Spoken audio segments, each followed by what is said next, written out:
Live, live, live, live, live, live, live, live.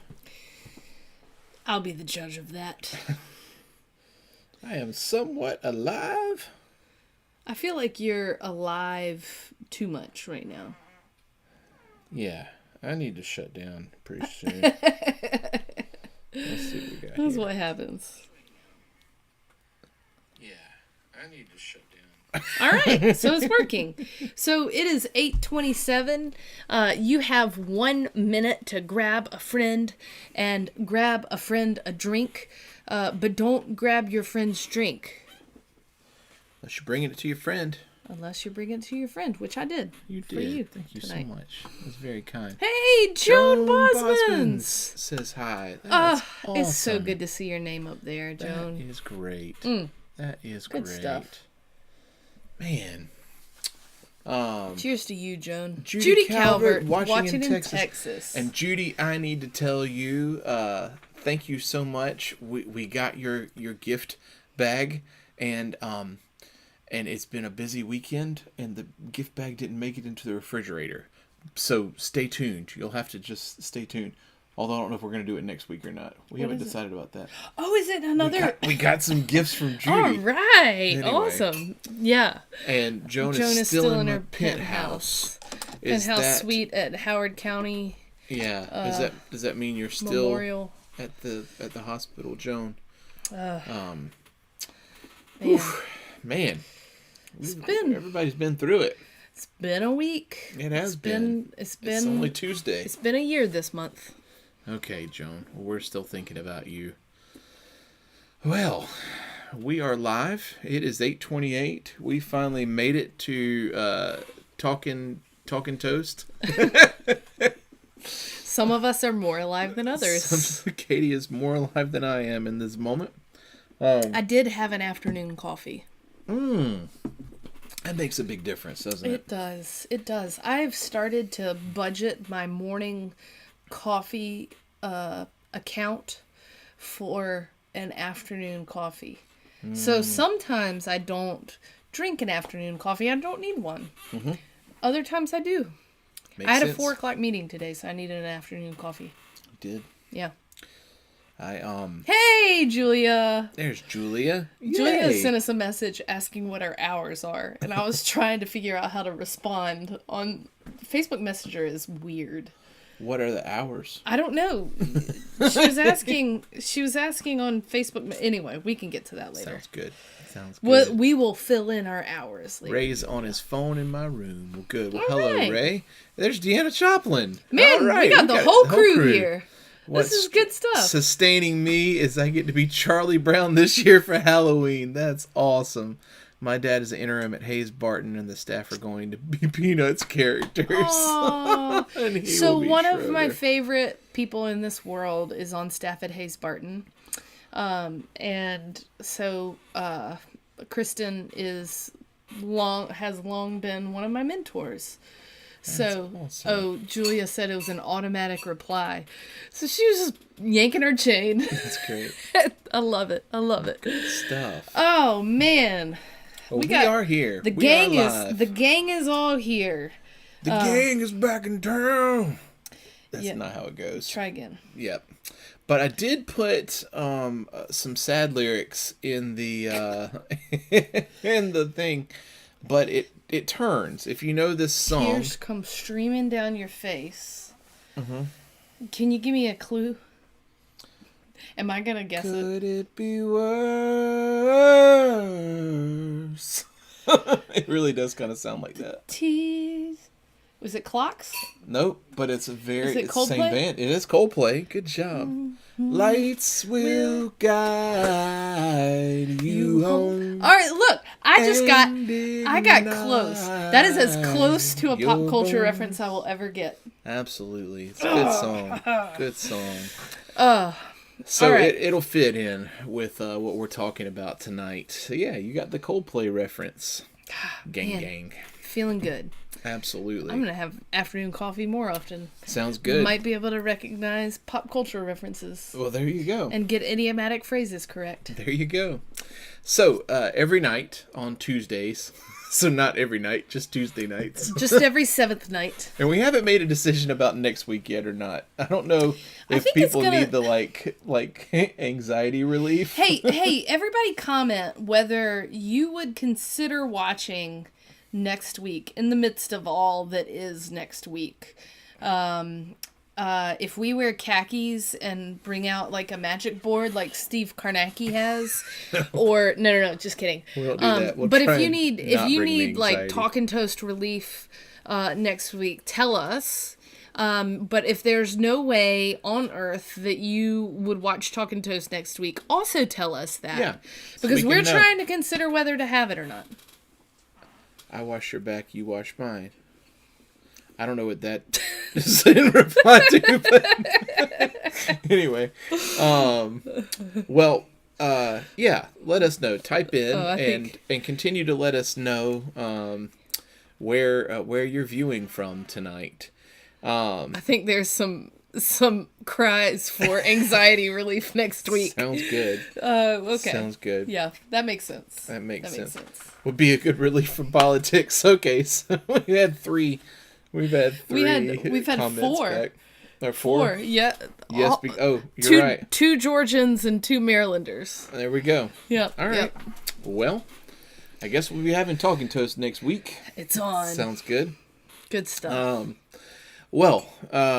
This week we start off, and next week we will start off as well, with what is sustaining you? What is sustaining you? What is getting you by? What is keeping you alive right now in your hospital room in Howard County? What is keeping you alive at home? What is, I know I'm making jokes about it, but it's like asking what's sustaining you from the hospital room. And I feel bad for Joan sitting there. What is sustaining you? What is sustaining you?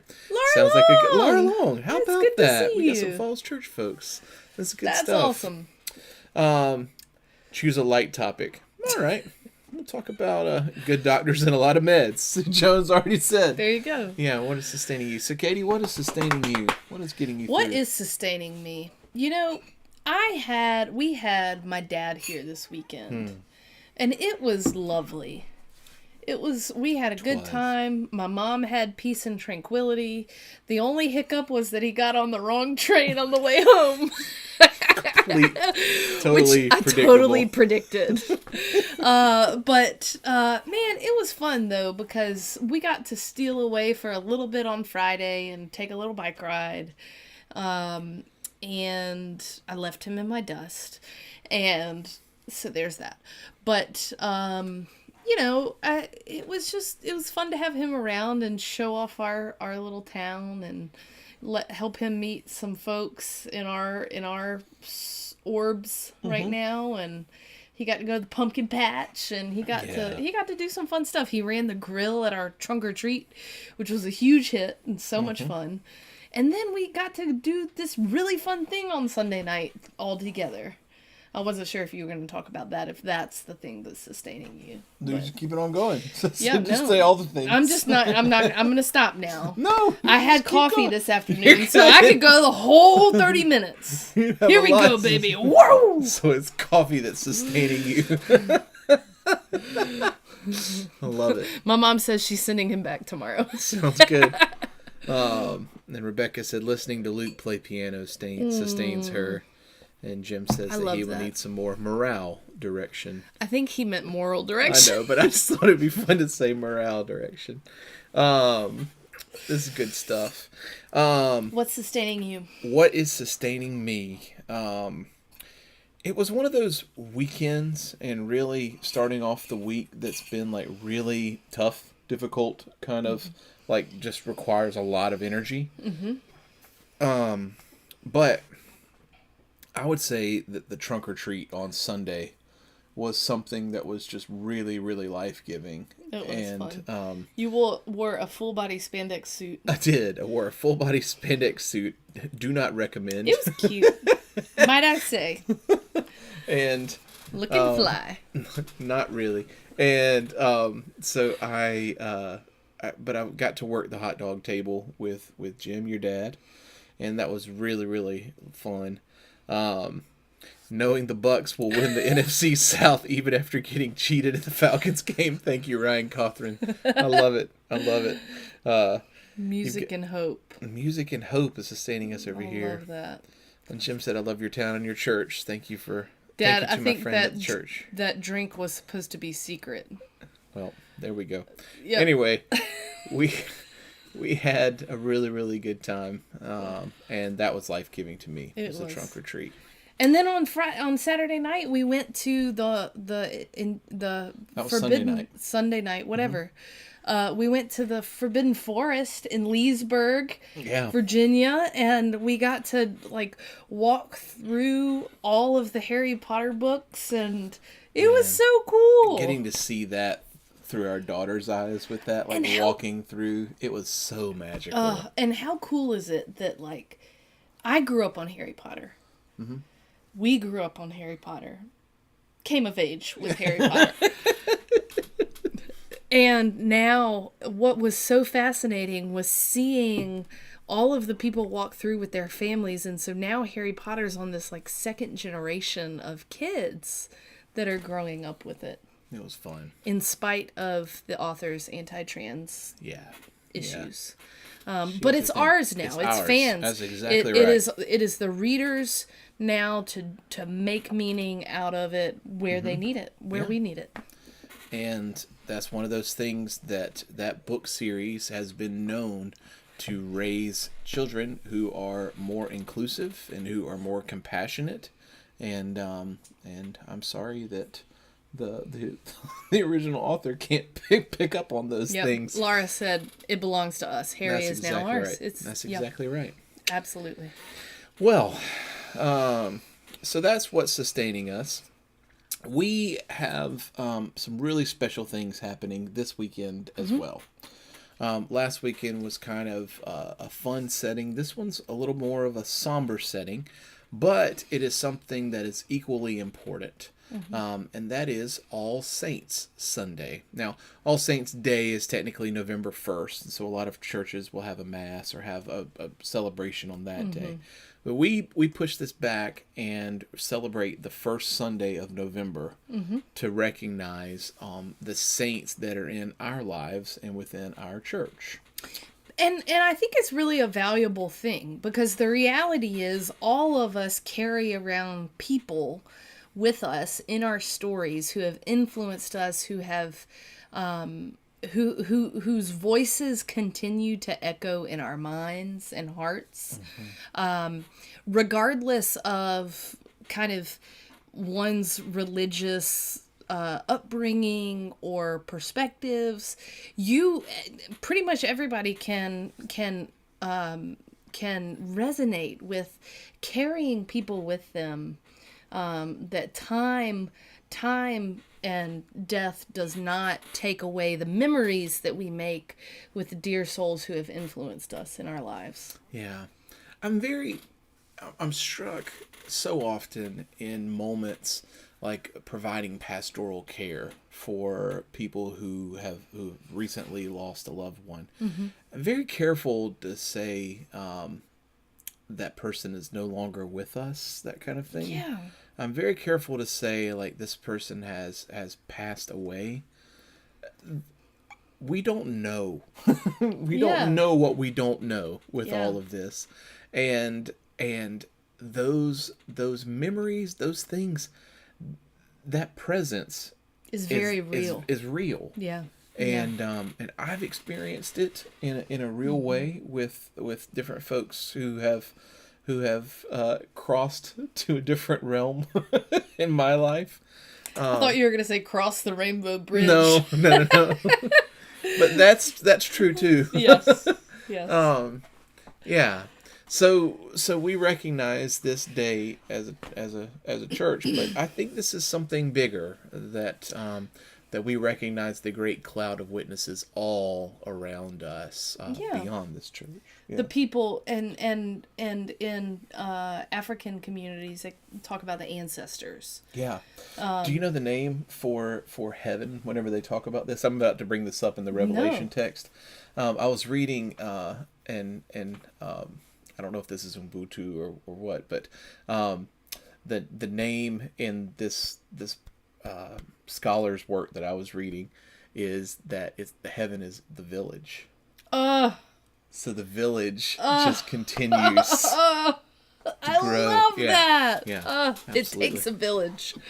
It brings new meaning to that. So, but in Godly Play, the way we talk about this, and so this is our Montessori-based kind of spiritual formation tool that we use with our kids. But really, I mean, like, I'm an adult, and I learned things from Godly Play that I never learned in seminary. So there's that. Both times in seminary. Or all 3 times. I don't know. I forgot about that. Yeah. We went to a third. So the way we talk about it in Godly Play is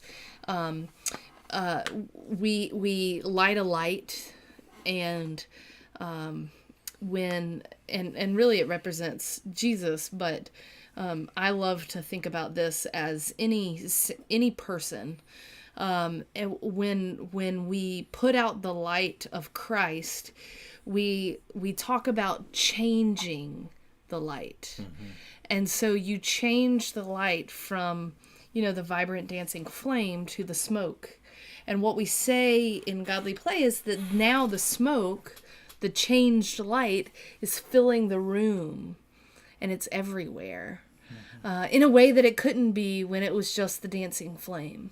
And so I love that idea that the village just grows. Yeah, the village just grows, and the village people sing and dance. And it takes a village. It does That's take exactly a village. Right, Sarah.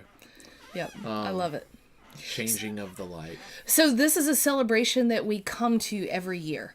And I think we kind of hit on this a little bit with Reformation Sunday, but it is important to have these rhythms baked into our yearly calendar, because we need opportunities to honor and remember the people we carry with us, the village we carry with us, inside of us and inside of each person. Because I really think what that does is it takes the focus off of each individual and puts it more onto that village. That we are creatures who require a community to be around us, to sustain us, and to carry us forward into the future. And so we come back to this celebration and remembrance every year, because there is value in remembering the people we carry with us. That's right. And if you need a space to share, maybe somebody came to mind with you as you were thinking about this village, this cloud of witnesses, those who are still living on within you. If you need a place to share, type in the comments. Let us know Who's in your village? Who's in your village? Yeah. Who are those people that still play out? I think about my grandfather on my mom's side, and oh yeah, the village. Yeah. Sorry. The different type of village, Julia. I saw this picture of M. Night Shyamalan today where he was taking a picture and somebody had a sign that said, "Thanks for traumatizing my childhood." He took a picture smiling beside it. What was that one, the I See Dead People movie? That's Sixth Sense. Oh man, that ruined me. Yeah. I couldn't see another scary movie after that movie. Well, messed me up. Which is appropriate for this season. Where we were with this. Yeah, if you'd like to share one. I think about my grandfather with this and how so many times things that he would say or he would do will just like come out of my mouth. I'm just like, in good ways and not so good ways. You know what I mean? But it's like, gosh, I really feel that. And then there was something whenever we went to England this year, there was something weird about the area that we went to, and then recognizing that my ancestors came to Maryland from England. You got to reconnect with your village in an interesting in a different way. Yeah. I want to highlight, my dad said whenever I sing For All the Saints, common All Saints Day hymn, I always think about our 7th and 8th grade choir singing this for Mr. Curtis, a man on my paper route. Maybe the first time I thought about death, this made me think about the Thestrals in Harry Potter. And if you remember, after Cedric's death in Harry Potter, he's traumatized, Harry is, because he saw it. And so he wonders why he can see these hideous creatures that he had never seen before. And Luna Lovegood shares with him, it's because you've seen death. That people can only see the Thestrals after they've seen death. And so maybe for some people that came in, early grade school, for some people later on, there's the Thestral. You can't see. You can't. That's not very. Yeah, good. there it is. Yeah, you can see it right there. Can see. No. No. Thestral is. Yeah, but the idea is the Thestral is this creature that you can only see when you've experienced the trauma of seeing death. And to me, there's something intimate that Luna Lovegood and Harry Potter share in that moment where he realizes, he's not weird. Like, his trauma is causing him to see differently. And so he finds this companion in his grief and his trauma. And to me, that's part of the reason that we celebrate All Saints Day together. This is not an individualized celebration. There are some faiths that you can only pray certain prayers on the day anniversary of your loved one's death. Well, you're doing that by yourself. But All Saints Day is this collective celebration that we're sharing this moment because we've all seen the Thestral in some way. And we're sharing that together. It's an intimate moment to share together and say, I see you and I see your pain. I think about that. The Thestral's such a good image for that. I really appreciate you bringing that up. Because you think about what happens in the story is that the kids around them don't see anything. Yeah, and they just go on with life, and they're wondering why Luna and Harry are kind of freaked out and just kind of off. Yeah. Right? Yeah. Yeah. But isn't that grief? Yeah, exactly. Like, you go on with your life, and people are like, why are you off? That happened years ago. And yet, you still see the Thestral. Yeah. Yeah. Well, would you like to start first on Ruth a little bit, or do you want to just stay in this mode of All Saints? Well, I feel like we kind of have to rock, paper, scissors who uses the Thestral in our sermons. I'm just kidding. Maybe it wasn't time to take it there yet. No, I haven't. I'm thinking about You were like lost in thought. My brain just slammed. I was thinking about... I don't know. I was thinking about Revelation and all these images. I'm preaching from Revelation on Sunday, and I literally went to, how would you bring up the Thestral with Ruth? But then I thought, it's Katie Calloway. She'll figure out how to bring up the challenge Thestral accepted. Well, so as John said, I'm preaching on Ruth, and it's the beginning of the story of Ruth. And this is just this magnificent little teeny tiny book, right in the middle of kind of the kind of history portion of the text, of the Hebrew text. And interestingly enough, Ruth is not a selection for the lectionary on All Saints, but it is a selection for that Sunday, for the Sunday that we're getting ready to have, if we were to not be celebrating All Saints. So we thought that was a good way to bring in two different. So we're bringing in both, and here's why that's important. So there's like the regular liturgical calendar, and then there are the holidays that happen outside of Sundays, like All Saints Day, like Epiphany, January 6th, every year. Doesn't always fall on a Sunday. Anyway, so there are these holidays that happen, and so we celebrate them on the Sunday following, the Sunday closest, really. And so some Sundays then have multiple sets of readings that we can choose from, and this Ruth reading is one of those from the other set of readings we can choose. This means nothing to most people in this world. No, but what's really fascinating about that is tying that to the Ruth is the regular activity. Yeah.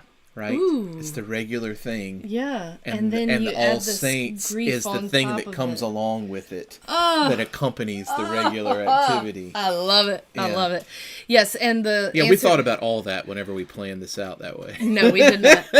We did not. The answer, Dad, to your question, are we still in the season of Pentecost? We're in the season after Pentecost. We're in the green and ordinary time. Ordinary time, season after Pentecost, whatever you want to call it.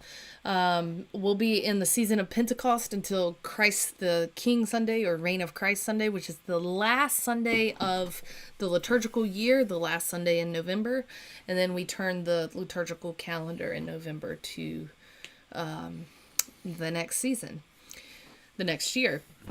Okay, all of that to say, we've got this text from Ruth that's fascinating, that we probably shouldn't preach on for All Saints, but is perfect for All Saints, because of course.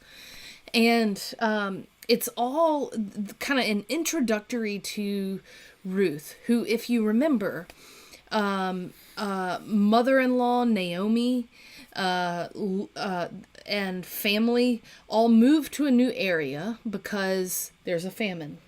So they're immigrants. And so they immigrate because of this famine, and then pretty much everybody dies. All the men die. And remember, in this time, the men were the caretakers. They were the money, the breadwinners, the caretakers, all the things. So these 3 immigrant women had no rights, and they were in this new, unknown place.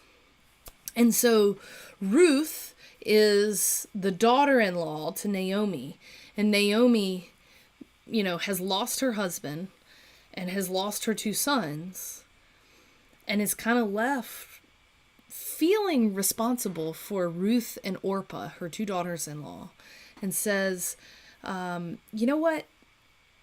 Y'all should go home. Go back to the place you came from. And Orpah goes. And it's, I think you can't blame her. But Ruth stays, and Ruth says, in the middle of all of this grief, what I have learned is that we need each other. And she has this beautiful speech where she says, your gods will be my gods.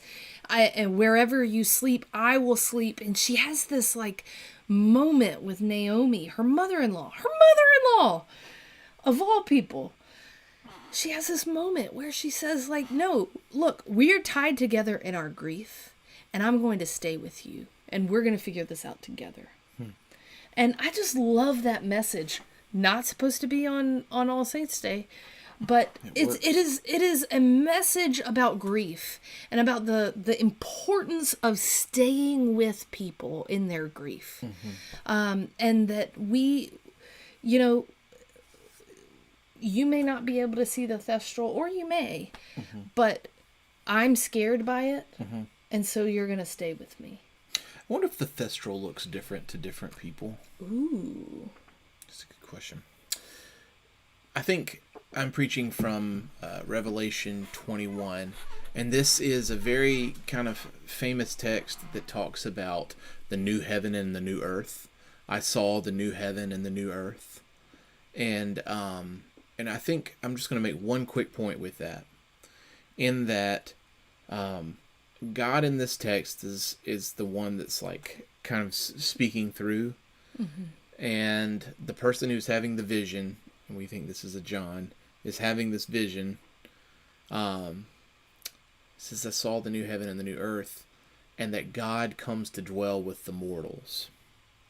And there is something, I think so many people think about Revelation as this like other thing that's happening, and the beasts and all these different things that end up happening. And going elsewhere. Yeah, the rapture. And going elsewhere. But this new heaven and the new earth, that's near the end of Revelation, right? This is talking about God coming to be present with mortals. It's not talking about over there. It's talking about here. And there's a challenge with that as to how do we bring about that here. Yeah, drawing near. And maybe that's what these two texts have in common, is they both have this gravitational pull toward humans, right? Like Ruth has this gravitational pull towards Naomi, and yes, Julia, they had a little David and Jonathan thing going on maybe. Although later on in the text, you've got Boaz. Really fascinating Hebrew here. Every person who has ever studied biblical Hebrew has translated the book of Ruth because it's really simple Hebrew. But we'll talk offline about that because it's a little bit racy, a little bit smutty. But there's that when Boaz comes along. Jimmy Lloyd said, yes, so good. And that's Jimmy, who is our friend, who's a pastor in Florida. Oh, awesome. And, it's good stuff. Good stuff. So, new heaven, new earth, but it's here. And how are we supposed to bring this about? So it's as if we create a home for God by creating a home for one another. It's a good word. Yeah. Whew. Got deep. It's 8:59. It's time. It is time. So we I should think do some toasting. I think the result of the poll, of the very unscientific poll, is that we will have Talk and Toast next week. We will. In spite of it all. Yeah. The village of living and those who have moved on. We are here. Who is our village? Who do we share with? Yeah. Yeah. I love that. Yeah. And how do we share together? And how do we share with those with physical presence and those without? Yeah. That's a really it's a good question. There's a great ethicist named T.B. Maston who was big in the Baptist world. And his famous line was both and. And they would ask him questions, and he would always answer, do you believe this or do you believe this? He's like, both. And, blah, blah, blah, blah. And it was, anyway, so I think about the living and the dead. The living and the dead, both, and the village. Anyway. So let's do some toasting. And friends, if you have a toast in there, cheers us or let us know what your toast is. And this was a really good talking toast tonight. Thank you all for participating. Remember We've that got time you Texas, said Florida, Maryland, Georgia. we're all over the place. North Carolina. This is great. Talking to us next week may be secular. There's no such thing. That's right. That's another Rob Bell thing. Everything is spiritual. It's good. Well, will you start us with a toast? I will. Friends, go from wherever you are to wherever you're going. And remember that there are thestrals along the way. And if they scare you, there are others who see them, who are yearning for you to join them in that seeing. I love it. And friends, may you recognize that there is a village surrounding you, that you are not alone in this thing that we call life, both and. Cheers. Cheers, friends. Cheers, y'all. Here's to you and here's to me. I hope we do not disagree, but if we do, I've got to know what. If we do. Cheers. Oh, Mimi. Best to all my friends in Catonsville. Man, that was fun. Well, friends, and we have Falls Church here. I mean, this is what a great you know what? broad talking to us. We gotta get our friend Steve back on. We do. We need to do whenever we've got Yep. Hang tight. That's gonna happen. Yep. That's gonna happen. Yep. January. And Jimmy will be ready for that invitation. We'll have a little. It'll be fun. fun. A little fun, delightful church talking toast to go along with this. Oh, that'll be great. Yep. All right, friends. Y'all have a good night and stay. Hey, stay take care. safe. Take care of each care of other each this other. week, and